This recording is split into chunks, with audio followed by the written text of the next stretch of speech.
You are listening to Crime Unraveled, a Buck Taylor novel by Chuck Morgan. Chapter 18. Buck, Bax, and Franklin stayed at the crevice after everyone left to look around and ensure they hadn't missed anything. It might have also been that no one wanted to face the traffic on Cottonwood Pass Road. They walked the area, and Bax even got back into her harness and climbed back into the crevice again to look around. The bullet casing wasn't located in the area, which led them to several conclusions. One was that the killer was a professional and had policed his brass. The second was that the victim was killed elsewhere and dumped. The only problem with that theory was the mile-long walk from the nearest parking location to the dump site. The third option was that the killer used a revolver. Now they needed to figure out which one it was. They were heading for their Jeeps when Buck's phone rang. He looked at the number and answered. "Hey, Al. Been a while." "Hiya, Buck." "Yeah, it has been," said Eagle County Sheriff Al Hartman. "What's up?" asked Buck. Bax and Franklin moved closer. "We made the notification to the Woodman family a little bit ago. His wife didn't take it well, which was to be expected, but that's only part of the reason I'm calling." Buck waited. He'd known Al Hartman a long time and never knew him to be at a loss for words. He waited. "Listen, we got a call out earlier today for a woman who was found bound and had her throat slit in her home in Gypsum. None of us believe in coincidence, but I thought you might find this interesting.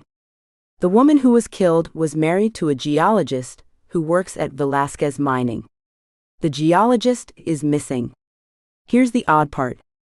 Your victim's wife told my deputy that her husband also worked as a geologist for Velasquez Mining. I just got off the phone with her, and she confirmed that both men work together. Al, we're not that far away. Can you text me the address, and can someone meet us at your victim's house?" "That won't be a problem. I'm standing on the front lawn, and my detectives and forensic folk are working inside. I'll see you when you get here." Buck disconnected the call, and his phone chimed with an incoming text message. He checked the message. "That's interesting. Let's head over there and take a look. Then you can run Franklin back to Grand Junction and see if you can help Mel and George with our victim's laptop and phone." They put their gear in the backs of their Jeeps, and Franklin slid into the passenger seat beside Bax. She started the Jeep and pulled out of the parking area. Buck put his backpack onto the passenger seat, slid in and followed her down the trail. They pulled onto Cottonwood Pass Road and headed east towards Gypsum, Bax leading the way. The traffic had lightened up with the lateness of the day, and they made it to Gypsum a lot faster than they expected.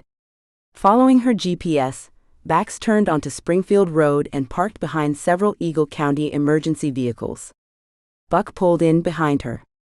Sheriff Al Hartman was standing on the sidewalk talking to two women. He spotted Buck, shook the women's hands, excused himself, and headed towards Buck, Bax, and Franklin. They shook hands. Al Hartman had been the Eagle County Sheriff for going on 17 years. He was 6'2" and weighed 240. His gray hair was thinning, and he sported a gray mustache. He wore jeans and a flannel shirt. His badge was pinned to the left pocket of the shirt. "Good to see you guys. What a crazy week so far, huh? First this landslide, now a couple of murders. I might be getting too old for this shit." He laughed. Buck laughed with him. "Yeah, tell me about it. So what have you got?" The sheriff stepped back and lifted the crime scene tape surrounding the front lawn. He strode towards the front door. "Got the call from a neighbor lady. Wanted us to do a welfare check on Mrs. Betty Mortensen. The one neighbor spotted some large biker types and another man leaving her house earlier today. When they came over to check on her, the door was locked, and there was no answer. Those were the women I was talking to when you walked up." Our deputy responded, forced his way into the house, and found Mrs. Mortensen in the middle of the kitchen, bound to one of the chairs and sitting in a pool of blood. Someone beat her up and then slit her throat. Damn shame. They signed in with the deputy at the front door and stepped into the house. The coppery smell of blood was unmistakable. The sheriff led them into the kitchen. The pathologist released the body, so we sent it over to the morgue, said the sheriff. He stood back and let Buck take in the scene. He was well aware that Buck liked to look at a crime scene first, before getting the details from the investigating officers. Buck walked around the kitchen, looking at the scene from different vantage points. While Buck was looking at the scene, Franklin looked at the evidence. He leaned over and looked at the floor near the body. Buck stepped next to him. He stood up. Two people were standing in front of the victim when her throat was slit. He kneeled and pointed towards the blood splatter on the floor. The arterial spray covered the area, but you can see 4 spots that weren't spattered. Here and here. 2 people were standing in front of her when she was cut. That means the killer was behind her. Buck looked at the spatter mark. Makes sense? He stepped over to the sheriff. Al, have you put out the descriptions of the 3 men yet? He asked. Yeah. Went out about an hour ago. Also put out a bolo on the truck and the SUV. The truck should be easy to find. Older yellow GMC with jacked up suspension. The neighbors didn't catch the plate. The SUV was a black Cadillac Escalade. Dark tinted windows. I've got my people checking gypsum and .0. Good, let's keep in mind that we might have 2 pairs of shoes with blood spatter on them, said Buck. They all headed for the front door when Buck stopped. Did you find a laptop or phone for the missing husband? No, but the neighbor remembered the husband leaving this morning with a backpack over his shoulder. Most likely heading for work. Speaking of which, we called the Velasquez Mining Company earlier. The husband never showed up for work today. Looks like we either have another victim or a runner, said Bax. Yeah, said Buck. Al, can you put out a bolo for the husband's vehicle and can you lead us to our victim's wife? I'd like to talk to her. No problem, I've got a deputy watching the house. The wife took the news about her husband hard, but she was able to answer some of our questions. They walked across the lawn and passed under the crime scene tape.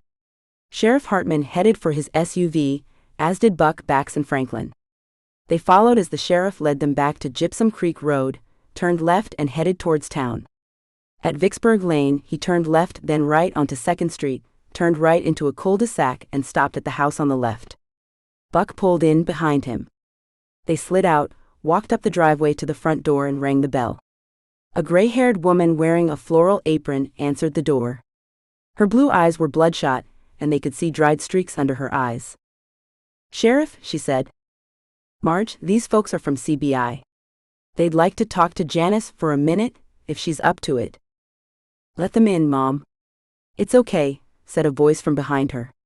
She stepped aside and invited them in with a wave of her hand. Several people were sitting and standing in the living room, surrounding a young woman with blonde hair and blue eyes. She was a younger version of the woman who answered the door. The noise level dropped as everyone looked at the visitors. Bax approached the young woman and kneeled in front of the chair. Janice, we'd like to offer our condolences for your loss. My name is Ashley, and my partners and I work for CBI. We know this is a hard time, but we have a few questions that would help our investigation. If you feel up to it. Can't this wait, Sheriff? She just lost her husband, have a heart. A tall, striking woman stepped through the door leading to the kitchen. She wore a short skirt and loose blouse that accented her figure, and her sunglasses were perched on her red hair. Buck stepped forward and stood in front of the woman with his hand extended. Buck Taylor, ma'am, and you would be? The woman shook his hand, and he noticed her firm grip and that she never took her eyes off him. Gabriela Velasquez, Detective Taylor.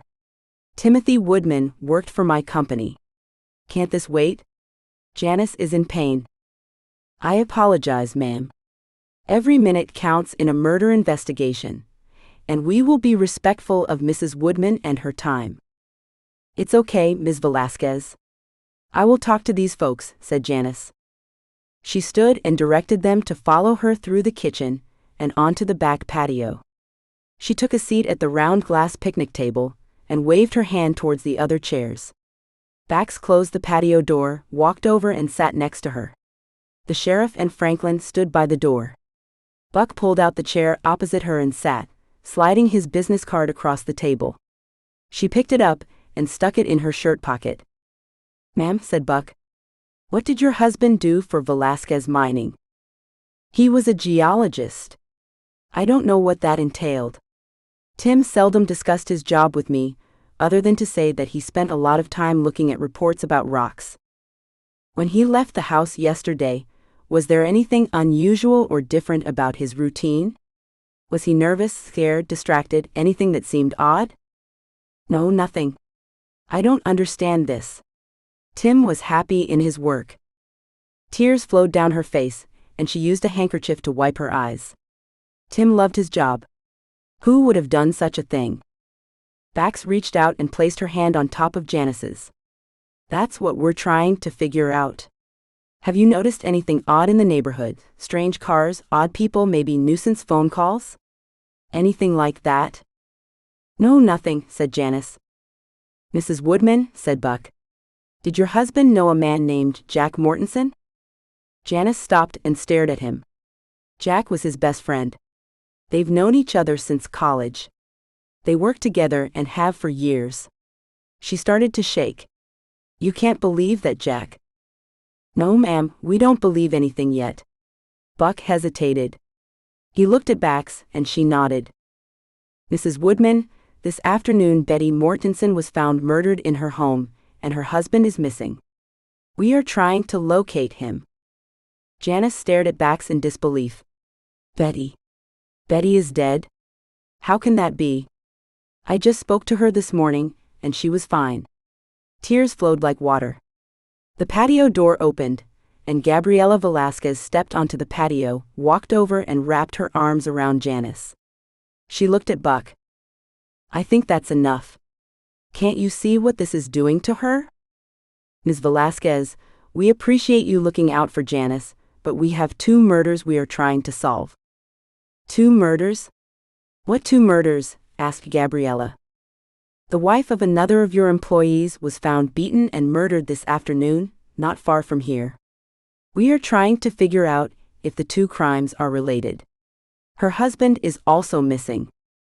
Gabriela stood up and stared at Buck. "Who?" she asked. "Betty Mortensen," said Buck. "Her husband is Jack Mortensen, and we were told that he worked with Tim Woodman at your company. We are trying to find him, but he seems to have disappeared." Gabriela's hand went to her mouth, and she stood there stunned. Buck watched her. He was looking for little micro-expressions, and felt she wasn't being honest, but he wasn't sure about what. Janice jumped up and ran into the house. "Since both these people are related to your company, Ms. Velasquez," said Buck, "we'll need to speak to you and others at your company as soon as possible." "I need to tell my brother," said Gabriela. She stepped past Buck and ran to the house. The group followed the sheriff around the side of the house and exited the yard through a gate in the fence. They walked around the front of the house and stopped at the sheriff's SUV as a black Escalade tore out of the cul-de-sac with Gabriela at the wheel. "That was interesting," said Bax. "I got the impression Gabriela knew something about Mortensen." "Yeah," said Buck.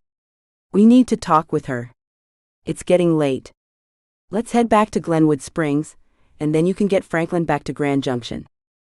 Al, we'll keep you posted. You need anything, you let me know," said Buck. They shook hands with the sheriff, slid into their vehicles, and left the cul-de-sac. Buck glanced towards the house as he pulled forward and spotted Janice Woodman standing at the front door. Buck noticed she wasn't crying. She looked mad. He drove out of the cul-de-sac and headed back to Glenwood Springs. Thank you for listening to this chapter of Crime Unraveled, a Buck Taylor novel by Chuck Morgan. You can find the entire crime series as well as other novels by Chuck Morgan at chuckmorganbooks.com or on Amazon.